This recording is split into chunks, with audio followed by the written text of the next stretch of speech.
Vamos el día de hoy a predicar un sermón temático que hemos titulado Hablando la pasión por Jesús, primeramente, y por su obra. Y lo que vamos a hacer, o lo que vamos a responder a través de esta enseñanza es cómo nosotros podemos avivar la pasión por la persona de Jesús y por su obra. Y bueno, yo le voy a pedir que abra su Biblia. Vamos a ir al pasaje que encontramos en Lucas capítulo 7, versículo 36.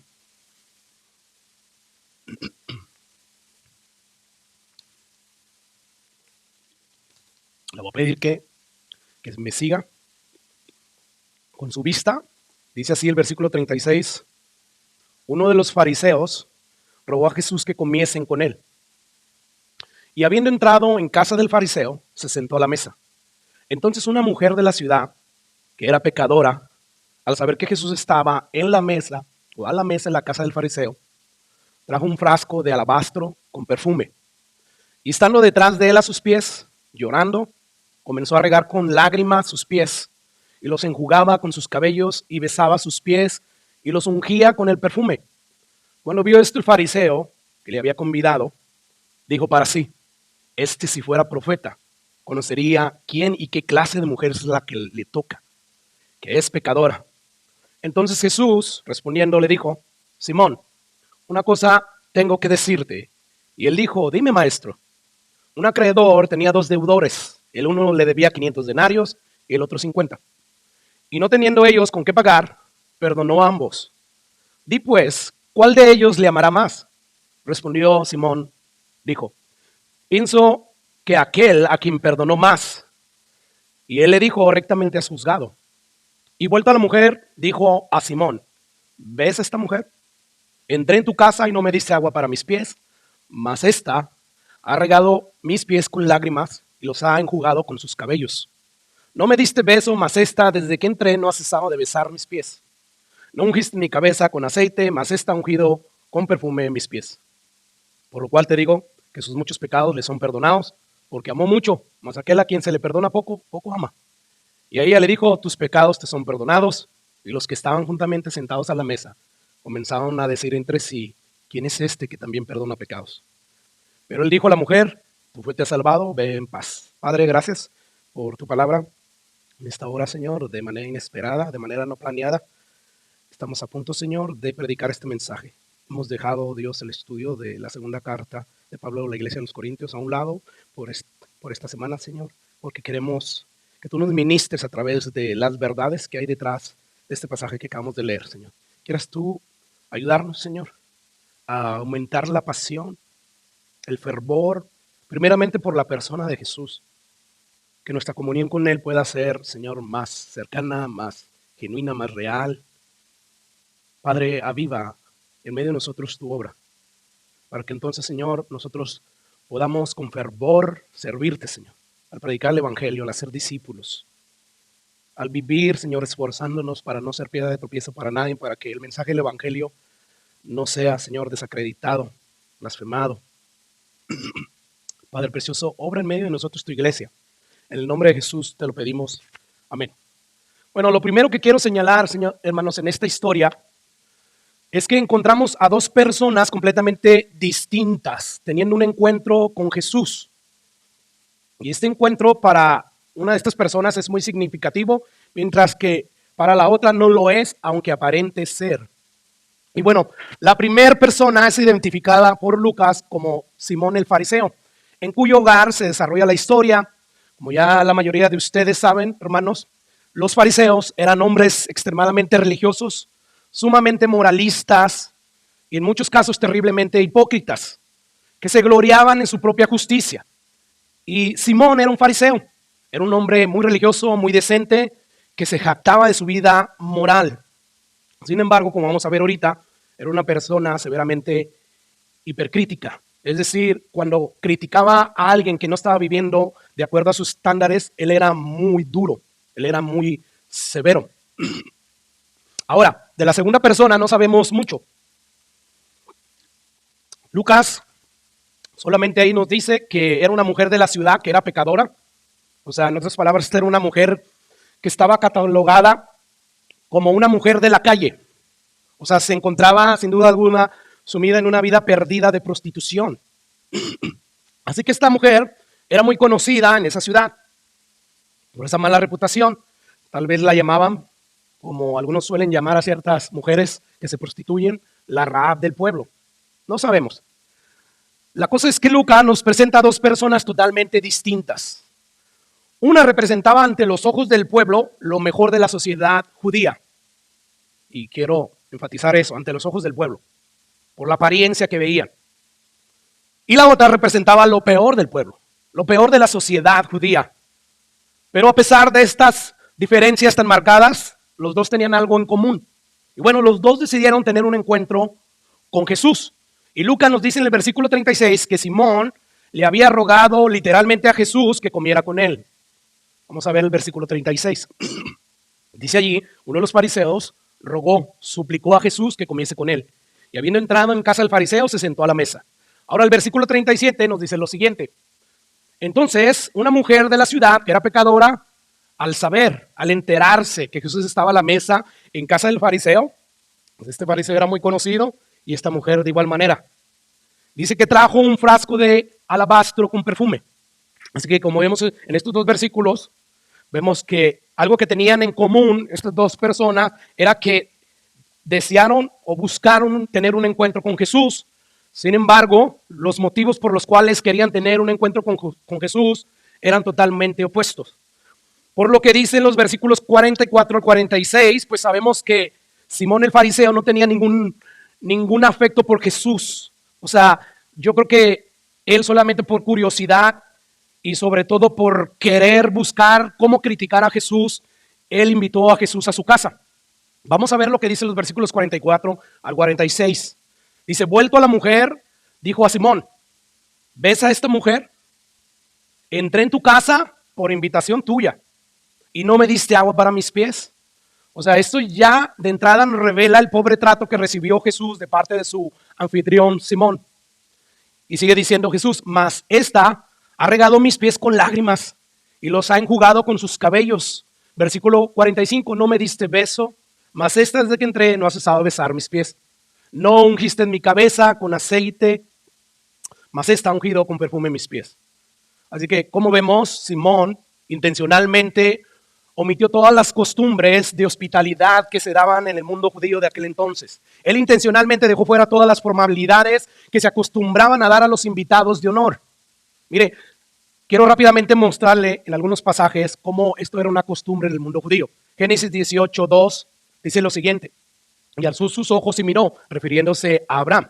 Y he aquí 3 varones que estaban junto a él, y cuando los vio, salió corriendo de la puerta de su tienda a recibirlos y se puso en tierra. Y dijo, Señor, si ahora he hallado gracia en tus ojos, te ruego que no pases de tu siervo. Versículo 4. Que se traiga ahora un poco de agua y ¿qué? Lavar vuestros pies. Recordemos, en aquel entonces no existían el tipo de calzado de zapatos que hoy existen. Eran sandalias. Y ellos tenían que pasar por caminos que estaban llenos de lodo cuando había llovido, de tierra. O sea, no existían las carreteras que hoy existen, ¿verdad? Pavimentadas con asfalto, con concreto. Entonces había esa buena costumbre. Y vemos aquí eso. Escucha ahora lo que dice Jueces 19, versículo 16. Dice, he aquí un hombre viejo que venía de su trabajo del campo al anochecer, el cual era del monte de Efraín, y moraba como forastero en Gaba, pero los moradores de aquel lugar eran hijos de Benjamín. Alzando él, o sea, el viejo los ojos, vio a aquel caminante en la plaza de la ciudad y le dijo, ¿a dónde vas y de dónde vienes? Y respondió, pasamos de Belén de Judá a la parte más remota del monte de Efraín, de donde soy. Y había ido a Belén de Judá, mas ahora voy a la casa de Jehová y no hay quien me reciba en casa. Nosotros tenemos paja y forraje para nuestros asnos. También tenemos pan y vino para mí y para tu sierva y para el criado que está con tu siervo. No nos hace falta nada. Versículo 20. Y el hombre anciano dijo, pasea contigo tu necesidad. Toda quede solamente a mi cargo con tal de que no pase la noche en la plaza. Versículo 21. Y los trajo a su casa y dio de comer a sus asnos y qué. Pues podemos ver a través de estos pasajes que esta era la costumbre que tenía el pueblo judío. A la hora de recibir a alguien en su casa se acostumbraba a hacer eso. En nuestros tiempos no hay necesidad de hacer eso, pero en aquel tiempo era una grande necesidad. Se requería no solamente lavar los pies para que no ensuciaran la casa, sino para que el huésped, el invitado, estuviera a gusto, estuviera cómodo. Ahora escuchen lo que dice Génesis 29:13 y Éxodo 18:7. Voy a leer primero Génesis 29:13. Así que oyó Labán las nuevas de Jacob, hijo de su hermana, corrió a recibirlo, lo abrazó y lo besó. Y lo trajo a su casa y él contó a Labán todas estas cosas. Éxodo 18:7. Y Moisés salió a recibir a su suegro y se inclinó. ¿Y qué? ¿Se dan cuenta? Entonces eran buenas costumbres que se hacían. Inclusive también se usaba los perfumes, el aceite para ungir a los invitados en casa. Y bueno, por lo que nos dice Lucas, vemos que Simón no hizo nada de esto. Esto demuestra lo descortés que fue Simón para con Jesús. Esto demuestra su pobre recibimiento, la pobre recepción que recibió Jesús de parte de Simón. O sea, él lo había invitado a su casa. Y esto a mí me hace saber que Simón no lo invitó porque amaba a Jesús, porque sentía un apego hacia Jesús, o porque simplemente estaba agradecido con Jesús, o porque había creído en el mensaje que Jesús estaba anunciando constantemente, o sea, el mensaje del Evangelio. Todo lo contrario. Por lo que nos dice Lucas, a mí me hace creer, y por lo que dice otros pasajes de los Evangelios, me hace creer que el propósito de Simón el fariseo era simplemente agregar algo más a la lista contra Jesús, una crítica más. Escucha lo que dice Lucas 6:7. Y le acechaban los escribas y los fariseos para ver si en el día de reposo lo sanaría. ¿A fin de qué? O que cuando un fariseo, un escriba, le preguntaba algo a Jesús, no era porque realmente quería saber qué era lo que Jesús pensaba acerca de esa pregunta. No, ellos siempre querían hallar a Jesús en algo malo, para criticarlo, para desacreditarlo. Así que todo parece indicar que el propósito principal por el cual Simón el fariseo invitó a Jesús a su casa fue para encontrar algo para acusar a Jesús. Ahora, en el caso de la mujer de la ciudad, el interés por encontrarse con Jesús era tal que a ella no le importó que Jesús estuviera en un lugar donde para nada ella sería bienvenida. O sea, está en la casa del religioso, el fariseo Simón. Era muy conocido. Sin embargo, a ella, a pesar de que sabía que no sería bien recibida, a pesar de que sabía que sin duda alguna sería tratada con mucho desprecio, aún así se determinó a ir a la casa de Simón, a ungir los pies del maestro, demostrando así, sin palabras, el profundo afecto que ella sentía por Jesús. Entonces, como vemos, aunque ambos tenían en común tener un encuentro con Jesús, sus motivaciones eran totalmente distintas. Ahora, es obvio concluir que esta mujer, de alguna manera, había llegado a entender que Jesús era más que un simple maestro, era más que un simple profeta. Ella llegó a entender que Jesús era el Mesías prometido por Dios, quien además tenía autoridad para perdonar pecados. De hecho, 2 capítulos antes del capítulo donde se da esta historia que estamos estudiando, Lucas nos narra la historia Escuche lo que dice Lucas 5:23. Lo narra la siguiente historia. Dice ahí, Lucas, ¿qué es más fácil decir, hablando Jesús? ¿Tus pecados te son perdonados o de decir, levántate y anda?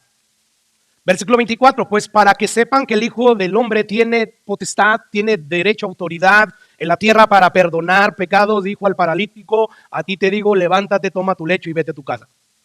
Por este pasaje, hermanos, y sobre todo porque está 2 capítulos antes en que se da esta historia de esta mujer, podemos nosotros asumir que de alguna forma esta mujer se enteró que Jesús tenía autoridad de parte de Dios para perdonar pecados.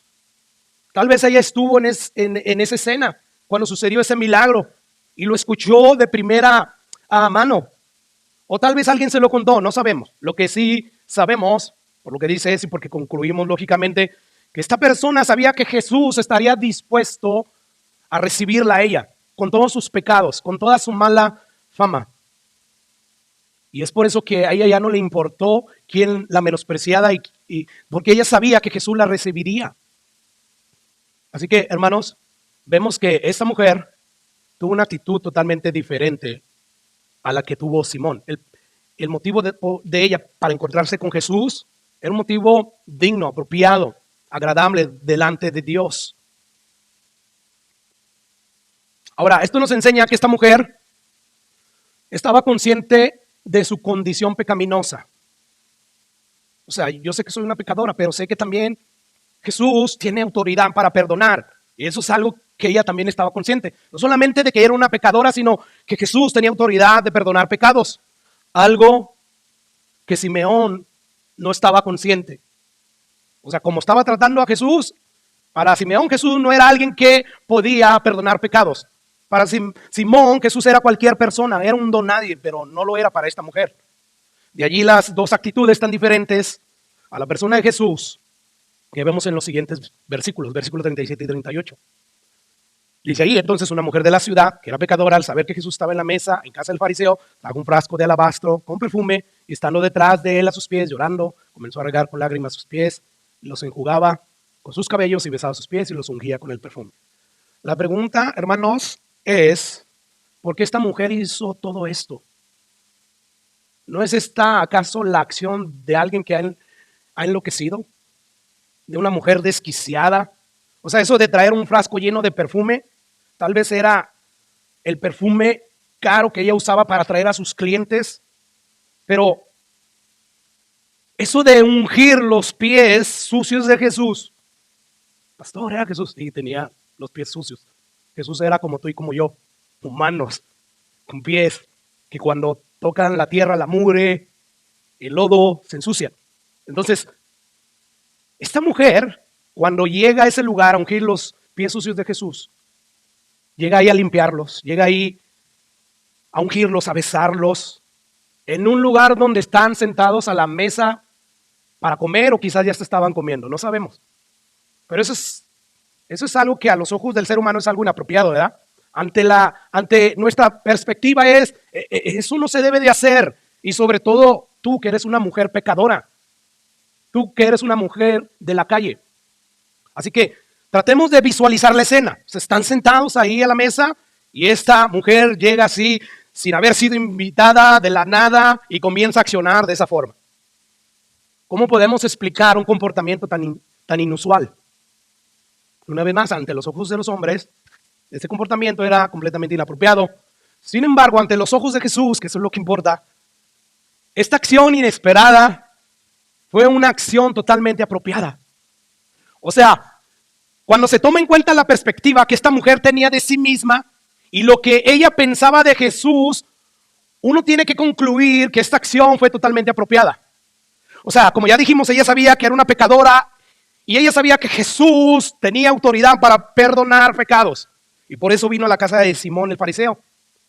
Y vino con un costísimo frasco de alabastro lleno de perfume para manifestar en una forma concreta su profunda admiración y su amor por Cristo. Esto nos enseña, hermanos, que cuando uno usa cosas valiosas para servir a Jesús, sin quererlo uno está manifestando el afecto y el apego que uno tiene por Jesús. Lo que tú haces por Jesús manifiesta, revela la magnitud, la profundidad de tu amor por Jesús. Y esta mujer lo demostró. Y lo que demostró era que ella tenía un profundo amor, una profunda admiración por Jesús.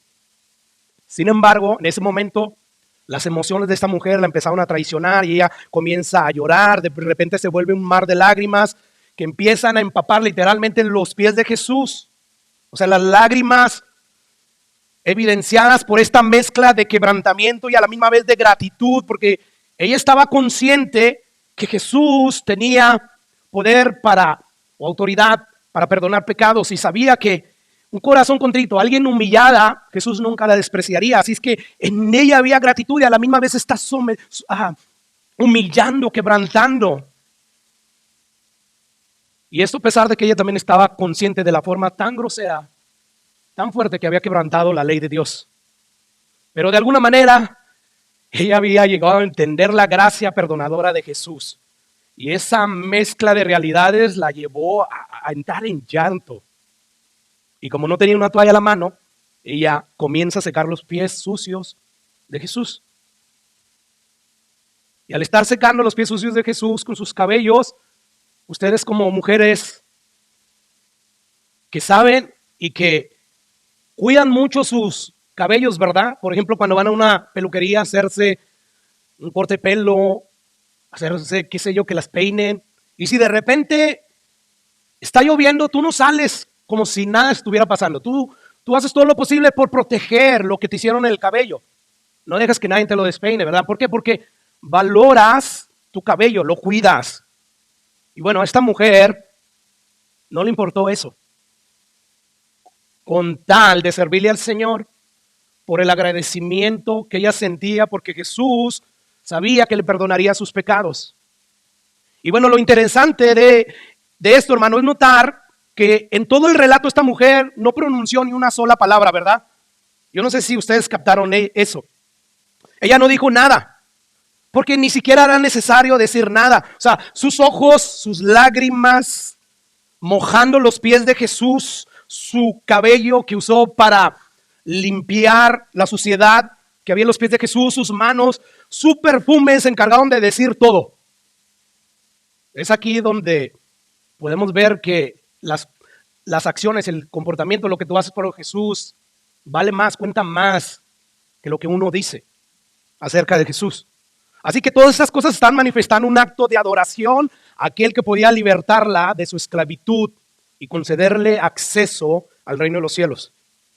Y bueno, esta es la reacción de la mujer.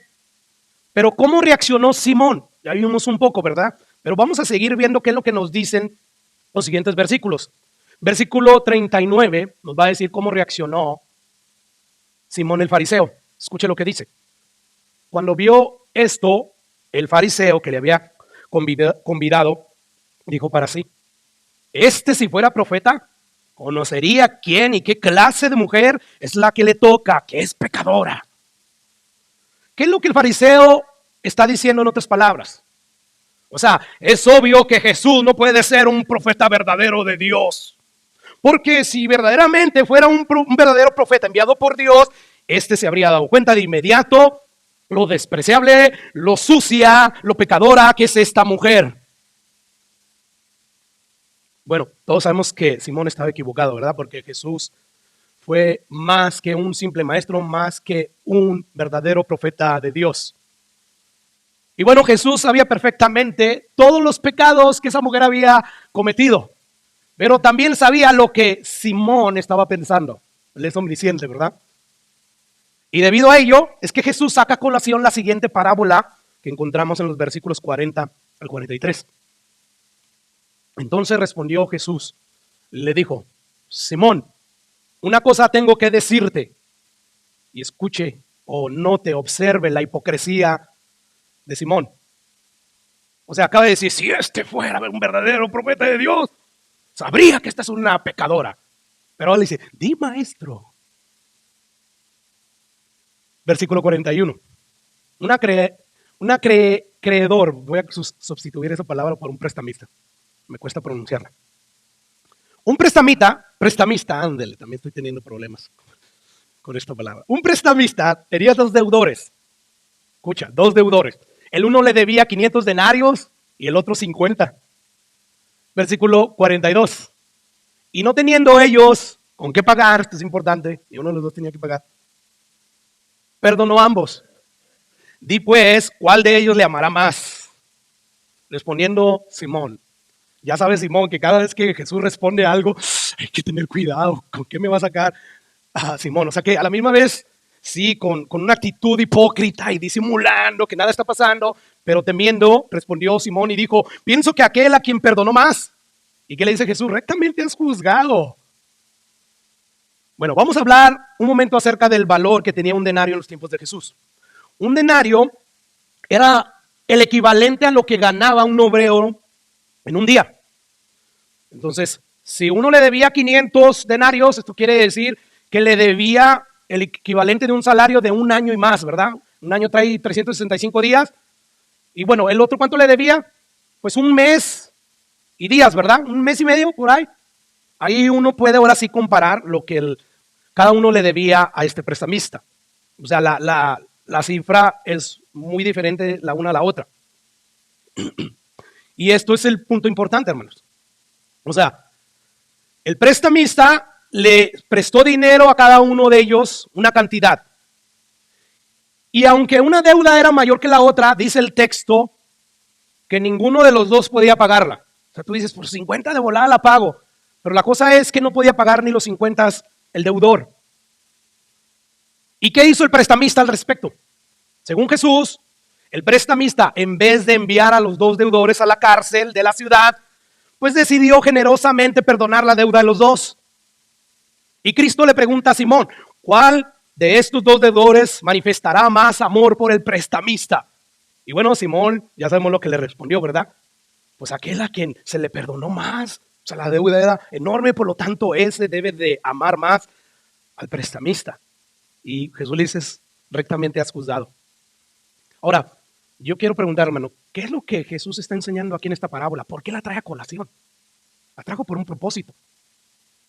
Bueno, ciertamente, todos aquellos que han pecado mucho y que se les perdonan los muchos pecados, pues ellos van a tender a manifestar un mayor amor por Jesús o por el prestamista que les perdona su deuda, ¿verdad? Entonces sí, eso es lo que enseña ahí Jesús. Pero Jesús le está enseñando algo más a Simón. Él está enseñando que sean pocos o muchos los pecados que una persona pueda cometer, todos, por cuanto todos pecaron, ¿verdad? Todos necesitan que Dios perdone su deuda. Porque de lo contrario, todos, sin importar los pocos, inclusive un solo pecado, o sin importar los muchos pecados, todos, si no se arrepienten, si no buscan saldar su deuda en Cristo Jesús, todos serán arrojados a la cárcel eterna. Eso es lo que básicamente Jesús está diciendo en otras palabras. O sea, no importa si una persona ha vivido una vida muy decente y moral como la vivió este fariseo, y no importa tampoco si una persona ha sido muy pecadora a lo largo de su vida. Si ambas personas no se les perdona la deuda, ambas personas van a terminar en esa cárcel eterna. Así que Jesús es como si le estuviera diciendo al fariseo, no importa que tú seas una persona muy decente y religiosa. ¿Recuerdan lo que Jesús le dijo a Nicodemo, uno de los fariseos principales, maestros de Jerusalén? Te es necesario nacer de nuevo. Yo sé que tú no eres tan pecador como los pecadores empedernidos. Eres muy decente, pero aún así, si tú no naces de nuevo, si tú no recibes el perdón que yo ofrezco en la cruz del Calvario, tú no puedes heredar el reino de los cielos. Así que uno no hereda, mejor dicho, el reino de los cielos porque no fuiste muy pecador. O sea, no hay términos medios. O eres completamente salvo o completamente condenado. Aquí no hay términos medios.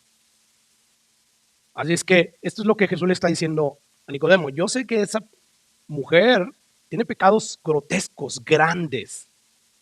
Y tiene una gran deuda con Dios.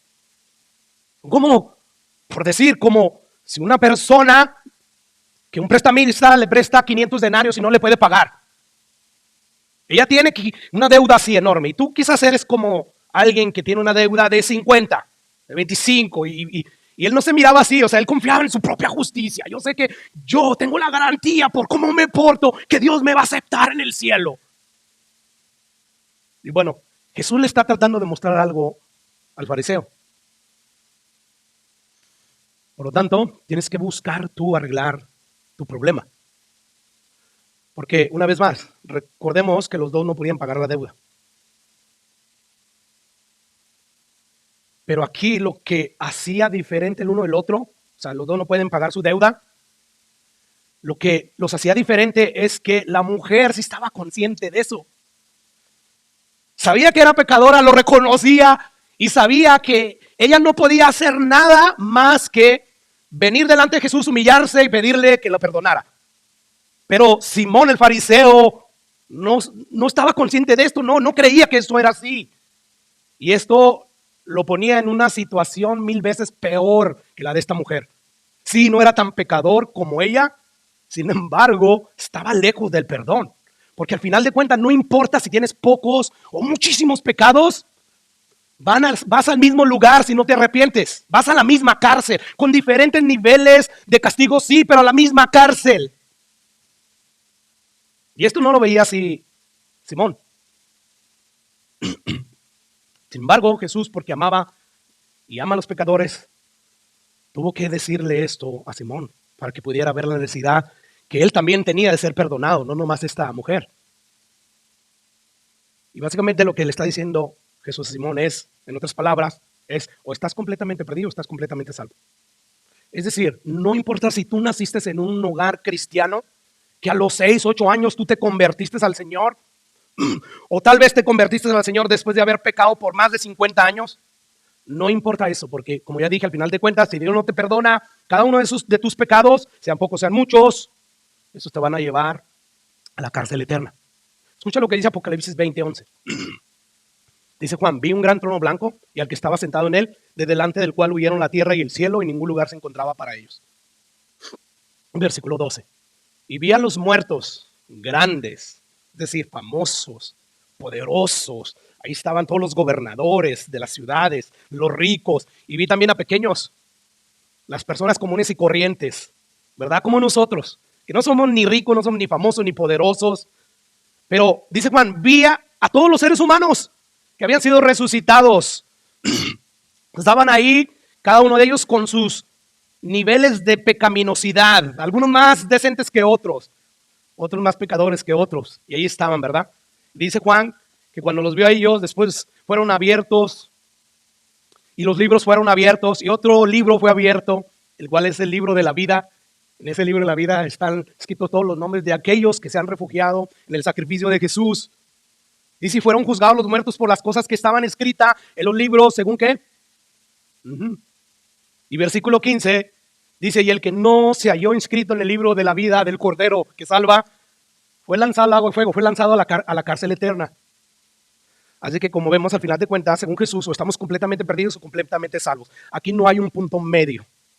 O sea, el niño de 6 años que no se ha convertido al Señor, que casi no ha cometido pecados por su corta vida, está completamente perdido, ¿verdad?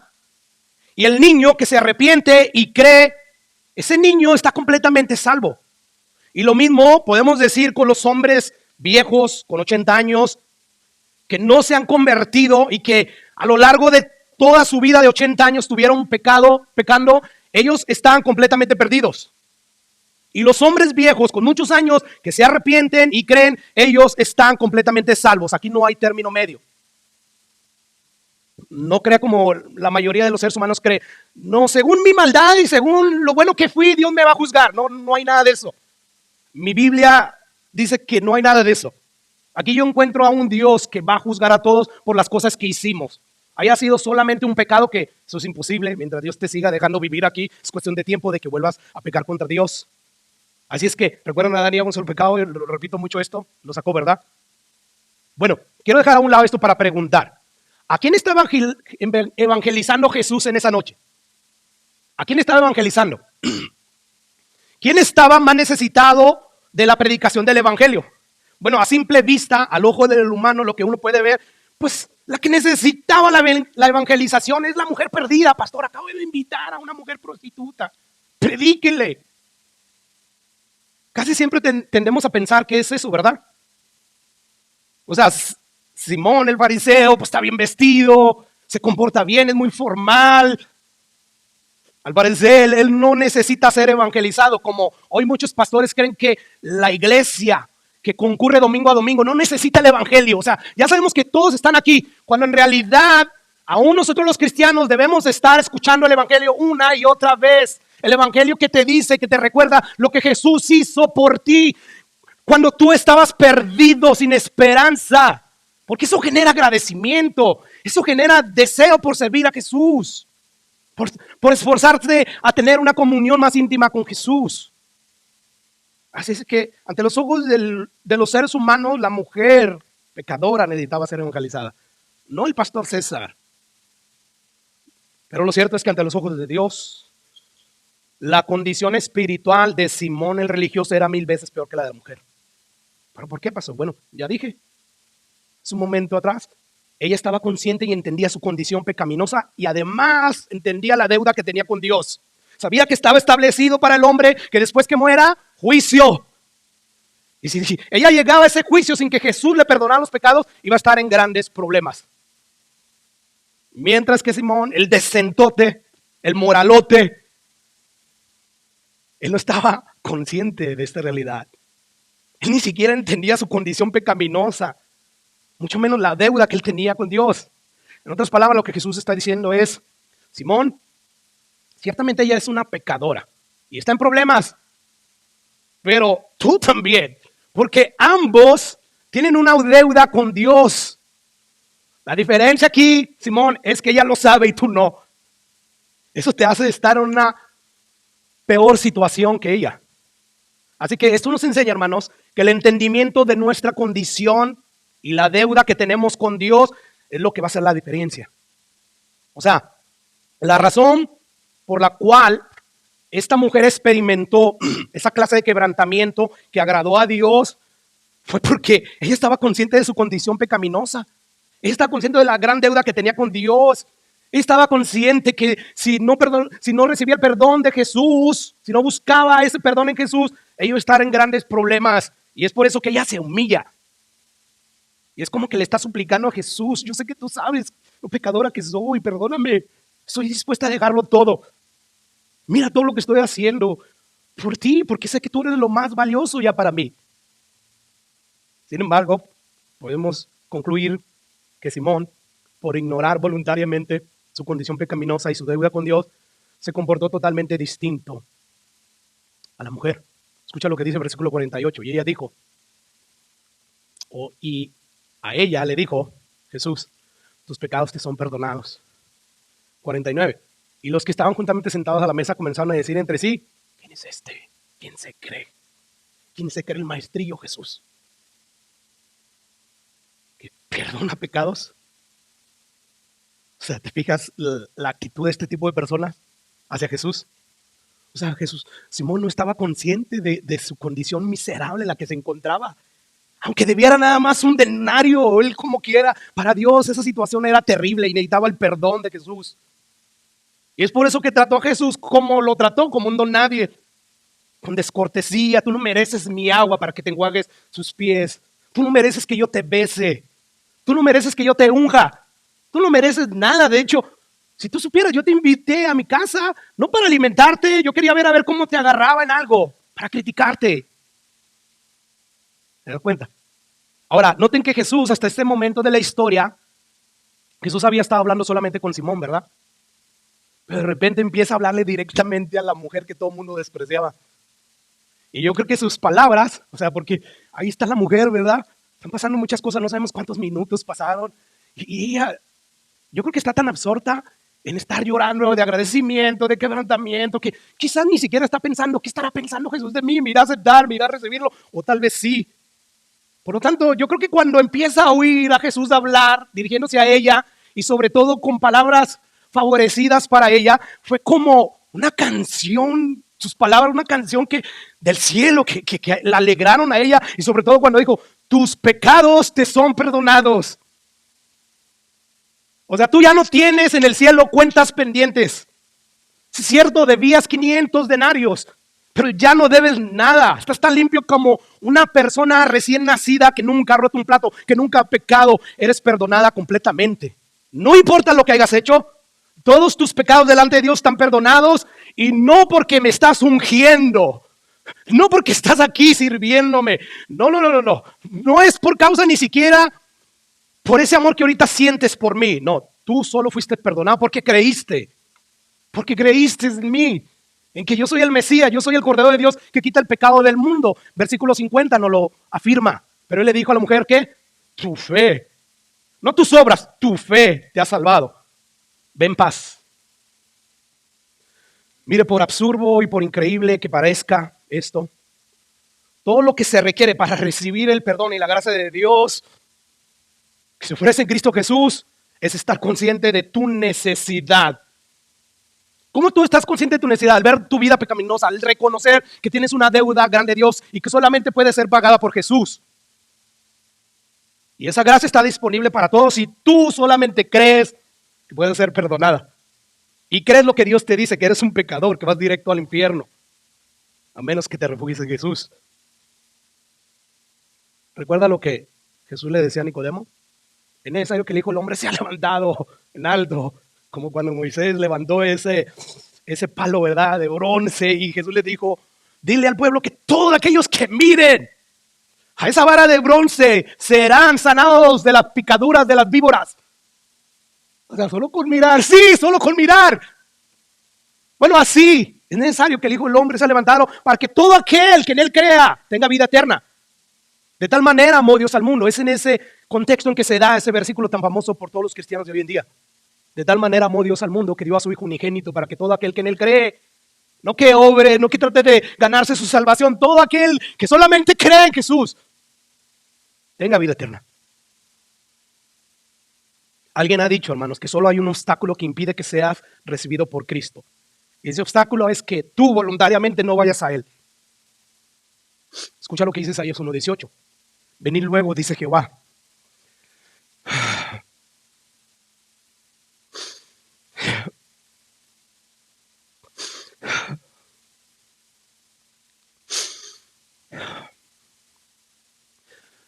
Venid luego, dice Jehová, y estemos a cuenta.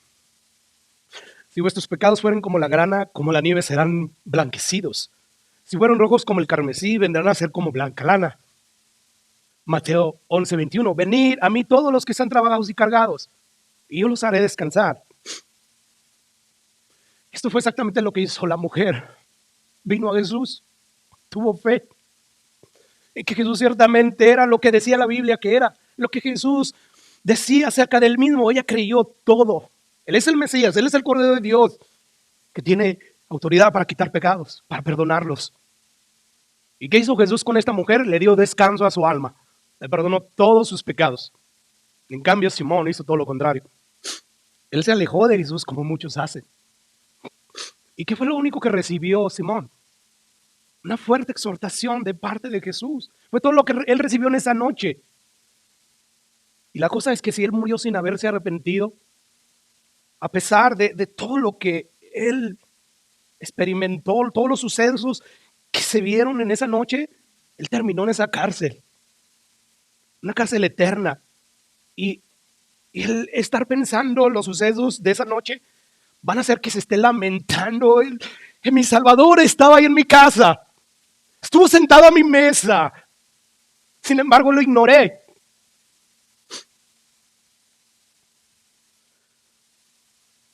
Bueno, quizás Jesús no esté aquí físicamente presente, de tal manera que lo podamos palpar y ver. Pero Él sí está espiritualmente. Él está en todas partes, sobre todo cuando su iglesia se reúne para ser alimentadas por Él. Esto es cuestión de fe. No, es de religiosidad. No, eso es cuestión de creer lo que Dios dice. ¿Qué pasa cuando nos reunimos? Así que Jesús quizá no está aquí, pero todos aquellos que han estado en una iglesia que se ha predicado este evangelio bíblico y lo han rechazado, se lamentarán aquel día que se encuentren en esa cárcel. Puede ser que aquí en este lugar o gente que vaya a estar escuchando este mensaje sean como Simón el fariseo, que piensan que su decencia es una garantía suficiente para ser aceptado por Dios. Ten cuidado, porque lo único que nos garantía la aceptación al reino de Dios es el sacrificio de Jesús. Y el problema del fariseo, o de los fariseos, es que ellos piensan que el favor de Dios, la bendición de Dios, viene cuando nosotros nos portamos bien. O sea, me porté bien hoy, Señor. Por lo tanto, debes de tratarme bien. Y mira cómo me está yendo la patada. Si Dios nos tratara conforme a nuestras obras, ¿desde cuándo dice el salmista que seríamos consumidos? O sea, tú sí ya sabes que por un solo pecado, el primer pecado que tú cometiste en tu existencia, eso ya te destituye de la gloria de Dios. Ya eso es razón suficiente para que ya Dios no nos bendiga, pero lo sigue haciendo porque Él es grande, grande, grande en misericordia. Y por su misericordia, dijo Jeremías, no hemos sido consumidos. Y ese es el problema de muchos fariseos. Así es que si quieres que Dios te trate bien, pues obedécele. Sí, hay que obedecerle a Dios, pero no para que Dios nos trate bien como sus hijos. No, Él no nos va a tratar como lo que Él es para nosotros, un padre, y nosotros somos sus hijos. Sí, Él disciplina, pero no lo hace con el fin de destruirnos, de para que se le quite. No lo hace con el fin de restaurarnos, de volvernos a Él. Eso es diferente. Así que somos aceptados y perdonados solamente por lo que Jesús hizo en la cruz del Calvario. Tu fe te ha salvado. No lo que tú hiciste por mí, tu fe. Y esta es la lógica del Evangelio. Es la gratitud por el favor recibido que nos mueve al amor y a la obediencia. Y esta mujer amó mucho, que estaba consciente de lo mucho que se le había perdonado. Por eso amó, por eso dio todo. Escucha cómo la Nueva Traducción Viviente traduce este versículo 47. Te digo que sus pecados que son muchos, han sido perdonados. Por eso ella me demostró tanto amor. Estaba agradecida. De verdad me has perdonado todos los pecados grotescos que cometí delante de la presencia del Señor. Sí. Y por eso Jesús está diciendo esto. Pero una persona que se le perdona poco demuestra poco amor. O sea, fue la conciencia del perdón lo que produjo en esta mujer un amor tan profundo, tan exuberante por la persona de Jesús. Por lo tanto, voy a dar mi perfume, el costosísimo, el que vale mucho, porque quiero lo mejor para mi amo, quiero lo mejor para mi Señor. Así que podemos concluir a raíz de esto que algo no anda bien cuando una persona que profesa creer en Jesucristo carece de pasión por Él y por su obra. O sea, todos tenemos esos momentitos donde estamos así, ¿verdad? Pero que sea un patrón constante y definitivo, algo está mal. O sea, ver falta de devoción apasionada en alguien no tiene que ver, es que su personalidad, pastor, es así, él es muy introvertido, él casi no expresa sus sentimientos. No, eso no tiene que ver con la personalidad. Esto tiene que ver con el entendimiento, con la comprensión del inmensurable amor de Dios manifestado en su perdón y aceptación. O sea, el amor manifestado en la cruz es el combustible, el motor del fervor, del amor, de la pasión. Aunque no todos los manifestamos de la misma manera, ahí sí entra la personalidad, ¿verdad? O sea, se puede ser ferviente y manifestarlo de cierta forma, y se puede ser ferviente manifestándolo de otra, porque no somos todos iguales. Lo que no podemos de ninguna manera es darnos el lujo, si somos cristianos, de no tener pasión por Jesús.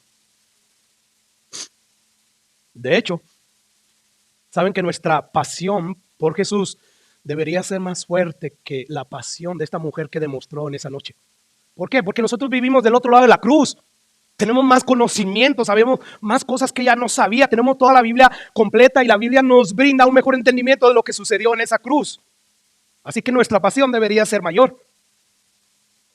O sea, hoy sabemos y entendemos el costo tan alto que Dios tuvo que pagar al recibir, ¿verdad?, el pago para salvarnos, para salvar a personas que aborrecían a Dios. Yo no aborrecía a Dios, sí aborrecías al Dios de la Biblia, al que te dice cómo debes de vivir. O sea, sí sabes que el Dios de tu imaginación, producto de ti mismo, no es el Dios de la Biblia, ¿verdad? Yo creo en Dios, sí, a tu manera. Ese no es Dios. Bueno, es un Dios creado por ti, falso, que no tiene poder de nada. Pero el Dios de la Biblia, hermanos, este Dios nos, es quien pone las estipulaciones, los términos, cómo quiere que vengamos a Él, cómo quiere que lo sirvamos. Por lo tanto, lo aborrecíamos a Él. Y aún así, Jesús pagó un alto precio. Cuando nosotros éramos aún sus enemigos, dice Romanos, Cristo murió por nosotros. Así que, creyente, cuando tú percibas frialdad en tu corazón, apatía, no te quedes sin hacer nada. Medita nuevamente en el mensaje del Evangelio. Cada día recuerda lo mucho que Dios te ha perdonado y te sigue perdonando. Y el precio que Él pagó. O sea, contrasta el inmensurable amor de Dios con la negrura de tu corazón. Hasta que tu corazón entonces se vuelva lleno de agradecimiento y empiece a encender la llama de ese primer amor. ¿Recuerdas cuando recién fuimos convertidos? Yo no sé si tú recuerdas lo que Jesús le dijo en Apocalipsis a la iglesia de Éfeso. O sea, le dijo muchas cosas buenas. Sé que tú te esfuerzas por trabajar, sé que haces esto y lo que otro. Sin embargo, tengo una cosa contra ti. Tú has perdido tu primer amor. Por lo tanto, arrepiéntete. Así es que yo no sé si tú puedas ver lo serio que Jesús toma la falta de pasión por Él, por su persona. Mire, vivir para hacer cosas por Jesús sin tener apego, sin tener afecto, sin tener amor por la persona de Jesús, es como una mujer que le dice a su marido, mira mi amor, yo quiero decirte que a partir de ahora, como esposa tuya, que yo soy, bueno, yo voy a seguir haciendo lo mismo que yo he estado haciendo para ti. O sea, te voy a cocinar, te voy a lavar la ropa, te voy a tener tu cuarto, la casa toda súper arreglada. Sin embargo, que quede bien claro, mi corazón le pertenece a otro hombre. O sea, imagínese usted a un marido respondiéndole a una esposa así. Ah, bueno, está bien, por lo menos me vas a servir. O sea, eso es imposible que pase, ¿verdad? Bueno, ¿por qué si queremos que pase eso con Jesús? O sea, Jesús, yo te voy a servir, yo voy a hacer esto todo para ti, pero nada más hasta ahí, mi corazón está en el otro lado, no está en tu persona. Lo que Cristo quiere de nosotros no es que estemos involucrados en 50,000 actividades, haciéndolas mediocremente, a veces, muchas veces. No, lo que Jesús quiere es tu corazón. Lo que Jesús quiere es tu comunión. Quiere tener comunión contigo, quiere tu amistad. Eso es lo que Jesús quiere de nosotros. Entonces, pastor, ¿qué hago para avivar la pasión por Jesús? O sea, el título de este mensaje es Avivando la pasión por la persona de Jesús y su obra. O sea, primero por la persona de Jesús, luego por su obra, que eso pues ya es un resultado, ¿verdad? Lógico. Tú estás con Jesús, pasas tiempo con Él, y por consiguiente, automáticamente tú vas a tener pasión por su obra. Entonces, ¿qué hago, pastor? Bueno, empezar a meditar diariamente de manera detenida en el mensaje del Evangelio. ¿Qué es lo que dice el mensaje del Evangelio? Ahí te habla del precio que Jesús pagó para salvarte. O sea, recuerda constantemente lo mucho que te ha perdonado Jesús. Empieza a meditar día tras día la magnitud de nuestro pecado y en el extraordinario amor de Dios que manifestó en la cruz del Calvario. Mire, todos sabemos que nuestro Salvador merece nuestra más profunda y ardiente devoción, ¿verdad? Sin embargo, tenemos que entender que solo la comprensión de su amor puede encender esta llama en nuestro corazón. O sea, cuando tú entiendes el amor tan grande que Dios nos mostró en la cruz del Calvario, esto te va a llevar. Sí, con la ayuda, la llenó del Espíritu Santo, pero es ahí donde empezamos. ¿Recuerdas lo que Pablo dijo según la carta a los Corintios, en el capítulo 5, lo vimos? Porque el amor de Cristo, ¿qué? Nos constriñe, nos obliga, nos motiva, nos lleva. ¿A qué? A buscarle a Él, a servirle a Él, pensando esto, pensando que si uno murió por todos, luego todos murieron. O sea, pensando en su muerte, pensando en su sacrificio y lo que su sacrificio hizo a favor mío. Es ahí. Eso es lo que te va a llevar. Pero si estamos meditando en otras cosas, lógicamente que no va a suceder nada. Y el versículo 15 dice, y por todos murió para que los que vivan, ya no vivan para sí, mas para aquel que murió resucitó por ellos. Yo no sé si alcanzan a ver que ciertamente es el amor de Cristo manifestado en la cruz por nosotros lo que nos va a motivar para ser más apasionados por Jesús, para amarlo más. O sea, es verdad que la belleza de su carácter de Jesús y la belleza de todos sus atributos son absolutamente atractivos, ¿verdad? O sea, ya eso es razón suficiente para querer estar con Jesús, querer tener comunión con Él y querer servir en su obra. Sin embargo, la naturaleza de su amor perdonador, hermano. O sea, es esto es lo más atractivo. O sea, ¿quién se enamora de una persona, hermano? ¿O quién no se enamora, mejor dicho, de una persona que sí, o sea, de carácter es increíblemente bello y virtudes lo mismo? Pero sobre todo cuando esta persona perdona todas nuestras ofensas. ¿Quién no se va a enamorar de una persona así? Esto es lo que más atrae, no sé, o sea, me estás perdonando a pesar de todo lo que te he ofendido y sin rencor, olvidas totalmente todos mis pecados, los lanzas en lo más profundo del mar y no te acuerdas más de ellos. Eso es incomprensible. Mire, escucha lo que dice Isaías 55:8. Porque mis pensamientos no son vuestros pensamientos y vuestros caminos mis caminos, dijo Jehová. Como son más altos los cielos que la tierra, así son mis caminos más altos que vuestros caminos y mis pensamientos más que vuestros pensamientos.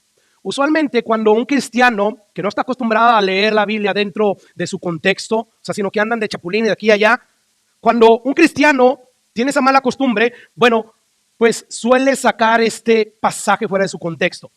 Y lo primero que él aplica es que cuando uno está en medio de adversidad, pues Dios en este pasaje me está hablando de su providencia, de que no entendemos por qué nos está pasando lo que nos está pasando, ¿verdad? Y hay algo de cierto en eso.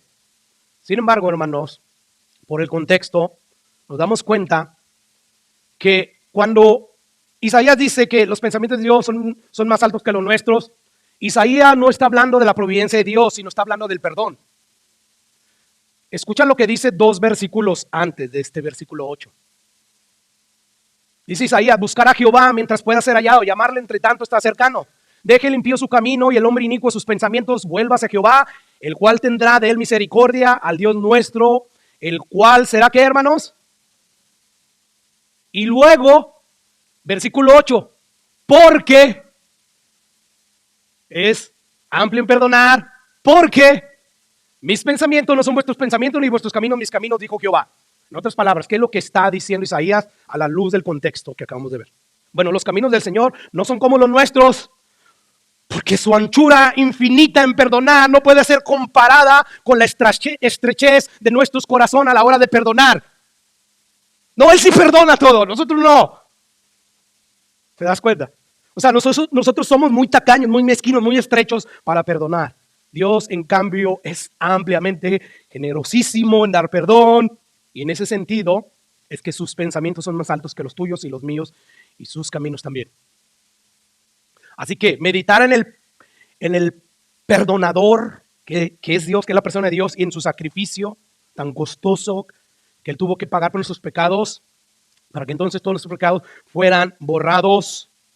Bueno, esto, hermanos, nos va a llenar de agradecimiento y por consiguiente de devoción, por pasión, por amor. Pero la cosa es que tenemos un problema. ¿Cuál es el problema, pastor? Bueno, es que nuestra condición pecaminosa muchas veces no nos deja percibir la justa dimensión de nuestra pecaminosidad. O sea, tenemos una pecaminosidad, un nivel de pecaminosidad, hermano. Sí, no adulteramos, no fornicamos, no somos unos ladrones, ¿verdad? No somos unos homicidas. Pues por eso, pastor, veo, no somos tan pecadores. El que sabe hacerlo bueno y no lo hace, ¿qué? Es pecado. Es pecado no compartir el evangelio, hermanos. Eso es algo cruel de parte de nosotros. Porque del evangelio depende la salvación de esas personas. Eso es cruel. ¿Y no lo ves como pecado?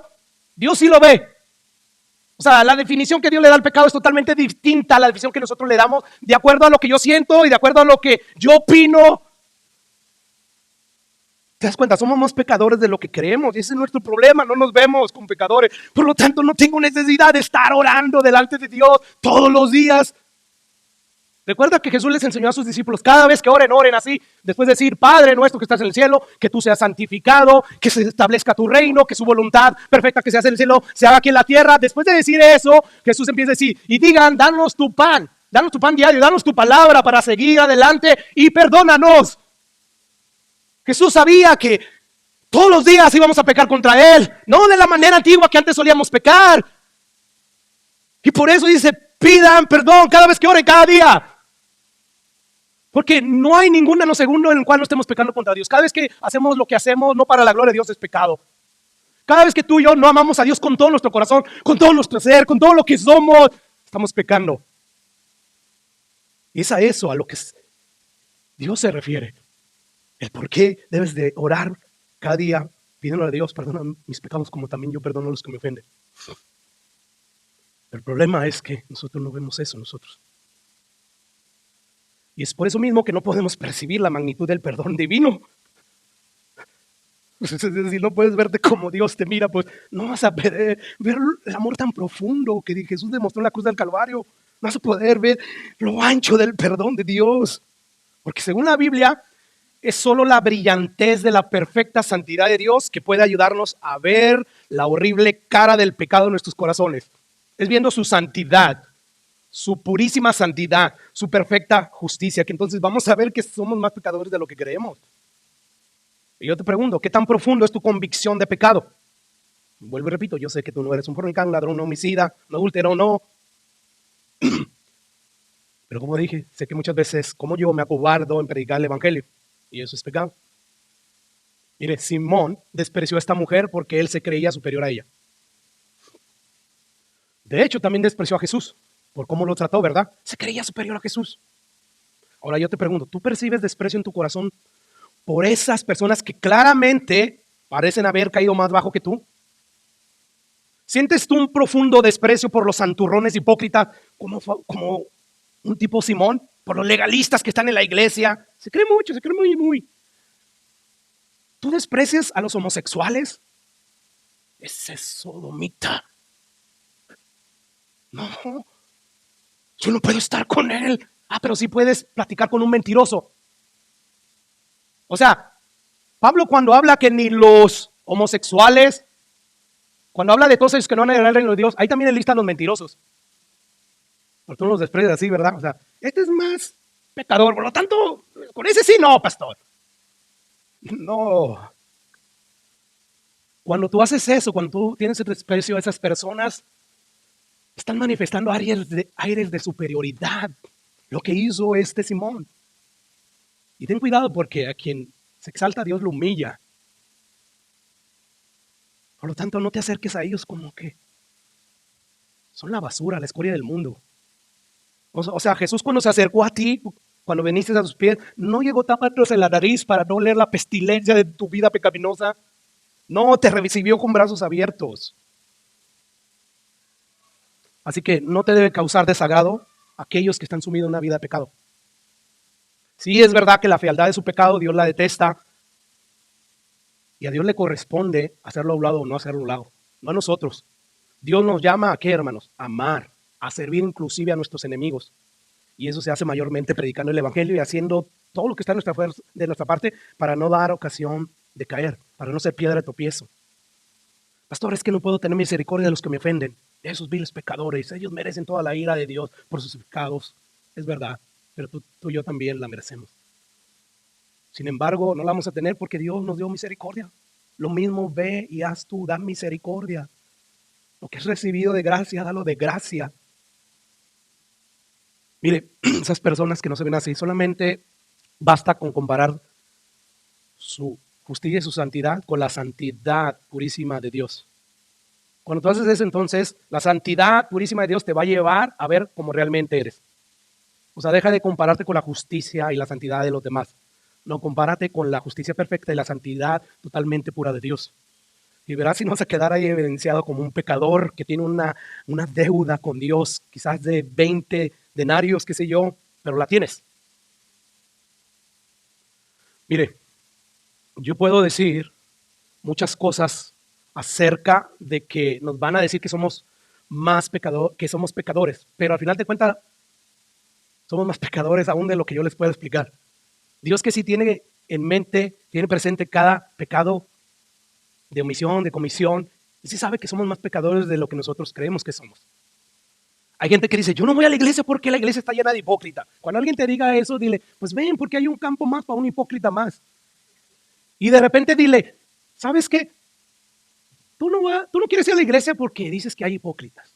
No, tú no quieres ir a la iglesia porque detestas la iglesia, porque ahí se predica cómo tú debes de obedecer a Dios, cómo Dios quiere que tú vivas. Y eso es lo que tú detestas.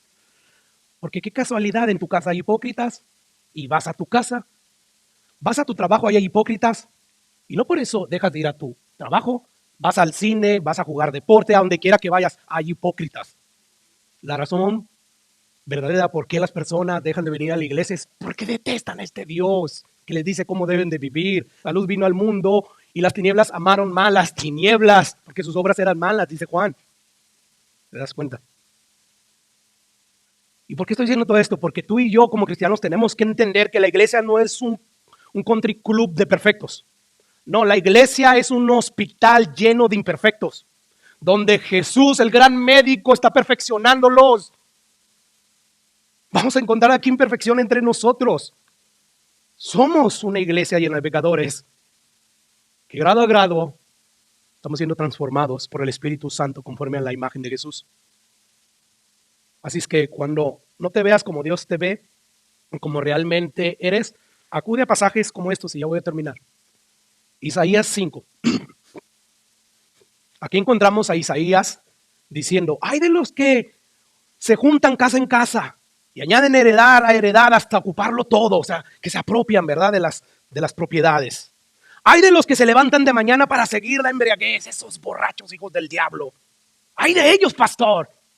Ay de los que a lo malo dicen bueno y a lo bueno malo, que hacen de la luz tinieblas y de las tinieblas luz, que ponen lo amargo por dulce y lo dulce por amargo. Versículo 21. Hay de los sabios en su propia opinión, de los que son prudentes delante de sí mismo. Hay de los que son valientes para beber vino, otra vez los borrachos. Y hombres fuertes para mezclar la bebida. Bueno, escucha lo que Isaías experimenta en el siguiente capítulo. Este es el capítulo 5, vamos a ir al capítulo 6. Porque aquí vamos a encontrar a Isaías estando en el templo y de repente tiene una visión de la gloria de Dios. Hay serafines que están diciendo, santo, santo es Jehová de los ejércitos, toda la tierra está llena de su gloria. Y de repente, Isaías, un momento estaba diciendo, ay de los borrachos, ay de los que viven en placeres, ay de los sabios en sus propios ojos, ay de todo el pueblo de Israel. De repente, escucha lo que dice Isaías capítulo 6, versículo 5. De repente dijo, ay de mí, o sea, ve la purísima santidad de Dios, la gloria de Dios, la justicia de Dios. Dice, ay de mí, ay de mí. Cuando estemos en la misma presencia de Dios, eso es lo que vamos a decir, ay de mí. El pastor tenía razón cuando predicaba la palabra de Dios, ay de mí. Vamos a estar aterrados. Ay de mí que soy muerto porque siendo hombre inmundo labios, habito en medio del pueblo que tiene labios inmundos. Han visto mis ojos al rey, han visto la santidad perfecta, purísima de Dios. Ay de mí. Todo iba bien hasta que se apareció Dios en toda su gloria, todo su esplendor, con toda su santidad, que entonces temió Isaías.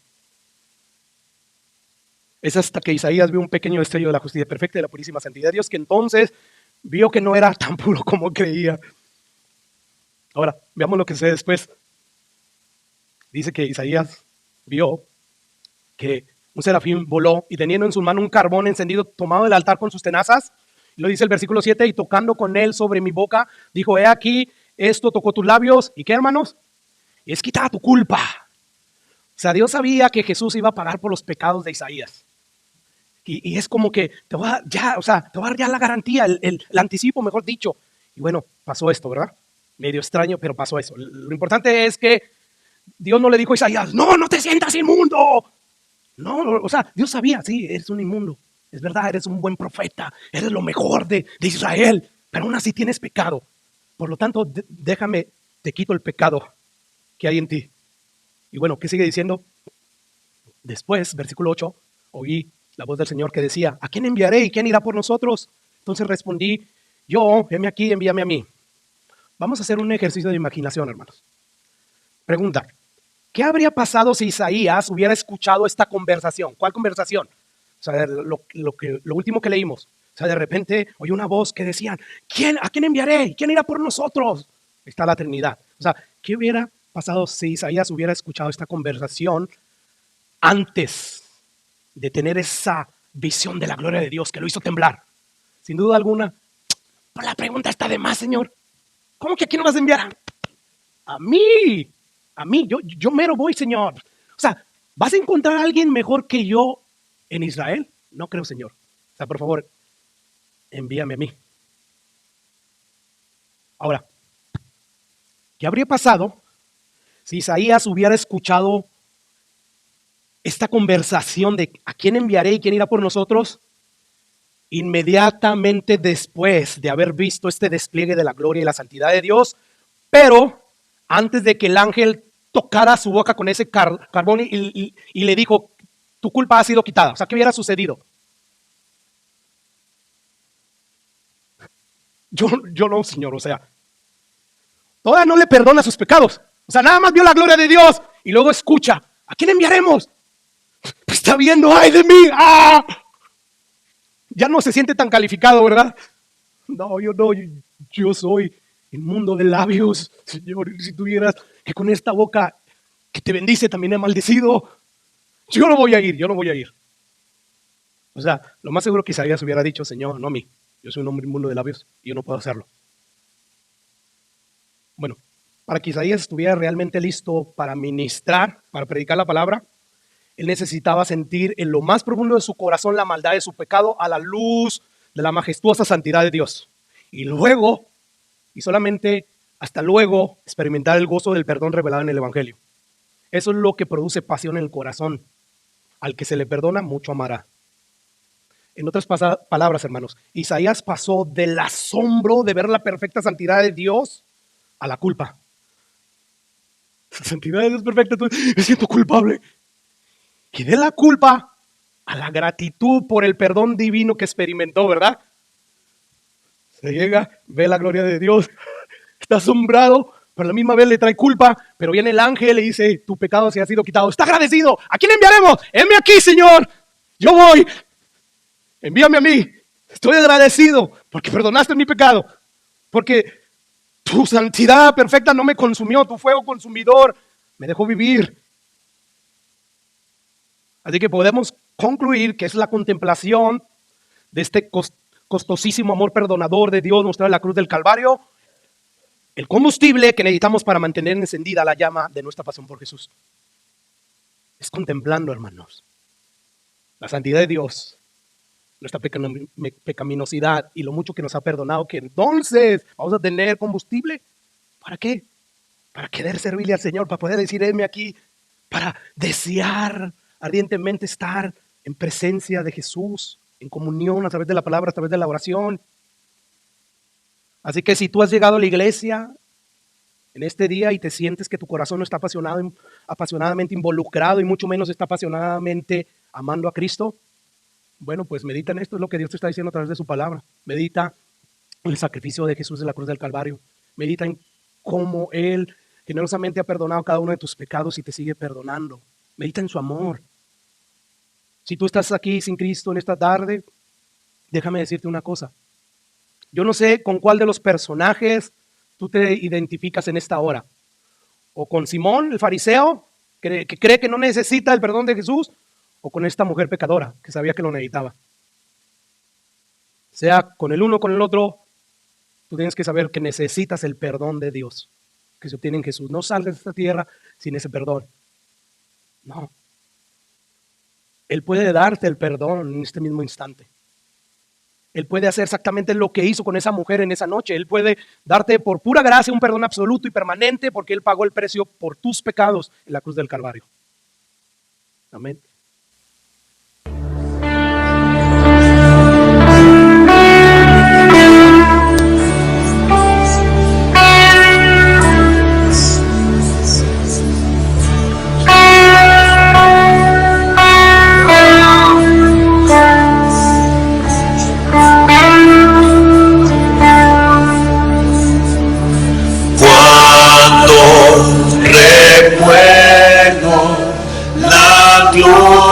Gloriosa cruz, donde muriera el Hijo de Dios, todo lo estimo por vano y falaz, y mi orgullo no tiene lugar. Mira sus manos, su frente, sus pies, qué extraña mezcla de amor y dolor.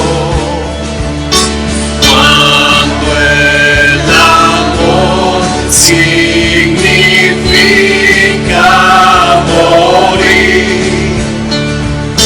por darnos vida, Él vino a sufrir. Oh, gloriosa cruz, oh, gloriosa cruz, me enseña que por su morir puedo vivir. Oh, gloriosa cruz, oh, gloriosa cruz, nos reunimos hoy a bendecir tu nombre, oh Rey.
cruz, oh gloriosa cruz, que enseña que por su morir puedo vivir. Oh gloriosa cruz, oh gloriosa cruz, donde unimos hoy a bendecir tu nombre, oh Rey.